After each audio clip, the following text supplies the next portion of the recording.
شروع اللہ کا نام لے کر جو بڑا مہربان نہایت رحم والا ہے۔ حامیم، یہ کتاب اللہ کی طرف سے نازل ہوئی ہے جو غالب ہے، حکمت والا ہے۔ ہم نے آسمانوں اور زمین کو اور جو کچھ ان دونوں میں ہے حکمت سے اور ایک وقت مقرر تک کے لیے پیدا کیا ہے، اور کافروں کو جس چیز سے خبردار کیا جاتا ہے اس سے وہ منہ پھیر لیتے ہیں۔ کہو کہ بھلا تم نے ان چیزوں کو دیکھا ہے جن کو تم اللہ کے سوا پکارتے ہو؟ ذرا مجھے بھی تو دکھاؤ کہ انہوں نے زمین میں سے کون سی چیز پیدا کی ہے یا آسمانوں میں ان کی کوئی شرکت ہے۔ اگر سچے ہو تو اس سے پہلے کی کوئی کتاب میرے پاس لاؤ، یا تمہارے پاس علم انبیاء میں سے کچھ ہو تو اسے پیش کرو۔ اور اس شخص سے بڑھ کر کون گمراہ ہو سکتا ہے جو ایسے کو پکارے جو قیامت تک اسے جواب نہ دے سکے اور ان کو ان کے پکارنے ہی کی خبر نہ ہو۔ اور جب لوگ جمع کیے جائیں گے تو وہ ان کے دشمن ہو جائیں گے اور ان کی پرستش سے انکار کر دیں گے۔ اور جب ان کے سامنے ہماری صاف صاف آیتیں پڑھی جاتی ہیں تو کافر حق کے بارے میں جبکہ وہ ان کے پاس آ چکا کہتے ہیں کہ یہ تو کھلا جادو ہے۔ کیا یہ لوگ کہتے ہیں کہ اس پیغمبر نے اس کو از خود گھڑ لیا ہے؟ کہہ دو کہ اگر میں نے اس کو اپنی طرف سے بنایا ہو تو تم اللہ کے سامنے میرے بچاؤ کے لیے کچھ اختیار نہیں رکھتے۔ وہ اس گفتگو کو خوب جانتا ہے جو تم اس کے بارے میں کرتے ہو، وہی میرے اور تمہارے درمیان گواہ کافی ہے، اور وہی تو ہے بڑا بخشنے والا مہربان۔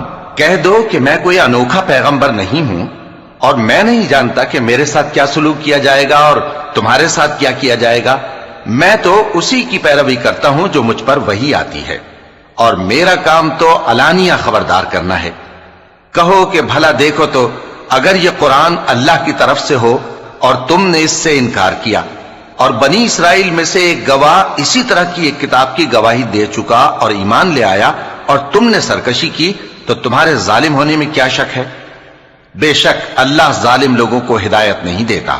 اور کافر مومنوں کے متعلق کہتے ہیں کہ اگر یہ دین کچھ بہتر ہوتا تو یہ لوگ اس کی طرف ہم سے پہلے نہ دوڑ پڑتے، اور جب وہ اس سے ہدایت یاب نہ ہوئے تو کہیں گے کہ یہ تو پرانا جھوٹ ہے۔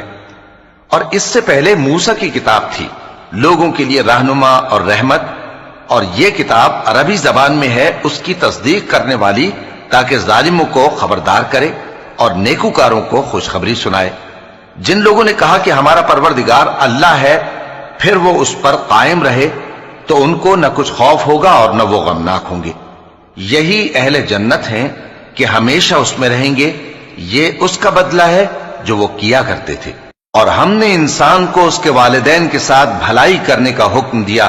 اس کی ماں نے اس کو تکلیف سے پیٹ میں رکھا اور تکلیف ہی سے جنا، اور اس کا پیٹ میں رہنا اور دودھ چھڑانا 2.5 برس میں ہوتا ہے، یہاں تک کہ جب وہ پختہ عمر کو پہنچ جاتا ہے اور 40 برس کا ہو جاتا ہے تو کہتا ہے کہ اے میرے پروردگار، مجھے توفیق دے کہ تو نے جو احسان مجھ پر اور میرے ماں باپ پر کیے ہیں ان کا شکر گزار بنوں، اور یہ کہ نیک عمل کروں جن کو تو پسند کرے، اور میرے لیے میری اولاد کو نیک بنا دے۔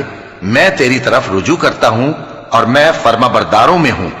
یہی لوگ ہیں جن کے اعمال نیک ہم قبول کریں گے اور ان کے گناہوں سے درگزر فرمائیں گے، اور یہی اہل جنت میں ہوں گے۔